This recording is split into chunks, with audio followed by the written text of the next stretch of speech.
Yana bir injenerlarning mega proyektlaridan biri Putra, ya'ni Malayziyaning Putrajaya shahridagi Putra masjidi yoki Rozo'y mechet deyishadi. O'zbekchalarga pushti masjid bo'ladi, adashmasam. Xo'sh, ichkari kirishdan oldin mana shu tashqaridagi minora haqida 116 metr balandlik, 5 ta ustundan iborat. Ma'nosi islom dinining o'sha 5 ta farz ustuni degan ma'noda 5 ga bo'lib qo'yishgan ekan, 5 ta etajga bo'lishgan. Maydoni juda katta, 80 million dollar rasxod bo'lgan mana shunga. 15 ming kishini ichiga sig'dira oladi.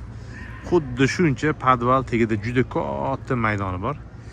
Boshqa din vakillari kelsa, ayollar kelsa, mana shunaqa kiyimlar berishadi.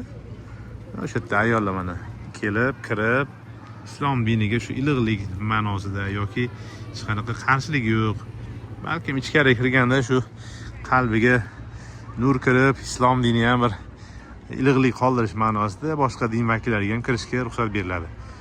Shu 6 ta mana shunaqa qubba nimalardan iborat ekan. Kupollardan iborat. Kupol o'zbekchasiga nima bo'ladi? Yozib berasizlar o'zingizlar. Undan tashqari buni balandligi 76 metr, diametri hozir ichkari kirib ko'ramiz. 36 metr diametrdan iborat. 15 ming kishini ichiga oladi. Kelayotganda o'sha darvozani oldida oyoq kiyim yechib qo'yadi. Mana shu yalang'och yurasizlar. Erkaklarga u yoqda tahoratxona, chap qo'lda ayollarga. Ayollar ham bemalol kirib namozlarni ado etsa bo'lar ekan.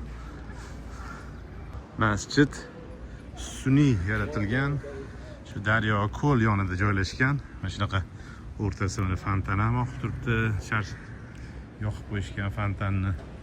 Shunaqa chiroyli ko'prik ham bor mana. Juda go'zal. Mana masjid. Bir atrofida mana shunaqa ko'l oqib turadi mana. Endi ichkarisiga kiramiz. Ichkarisi ham juda chiroyli. Masjidni o'ng tomonida mana shunaqa yashil gumbazli saroy bor ekan. Esimga tushdi, mana kupol degani gumbaz degani edi.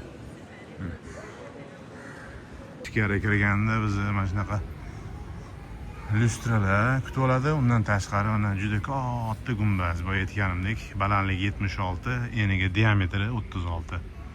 15 ming kishi sig'imi. 97-yil qurilish boshlangan, 99 bitkazilgan.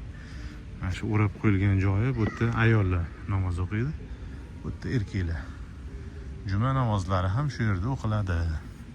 Putrajaya shahri o'z aslida biz O'zbekistondagi yangi qurilayotgan Toshkentga o'xshatdim. Ko'p manbalarda o'qib ko'rdim. Bularda shu asosan vazirliklar joylashgan shahar ekan.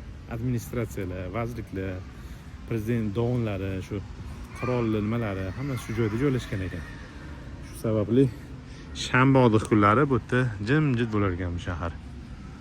Juda go'zal. Pushti deb rang berishgan. Asosan mana bu toshlarni, mramor toshlarni ham pushti ranglardan foydalanishgan. Persitskiy degan stili. Bundan tashqari bu Bag'doddagi bir masjiddan ruhlanishgan ekan. Ya'ni o'sha Bag'doddagi masjidga o'xshab ketar ekan. Sog' bo'linglar, salomat bo'linglar. Kommentariyada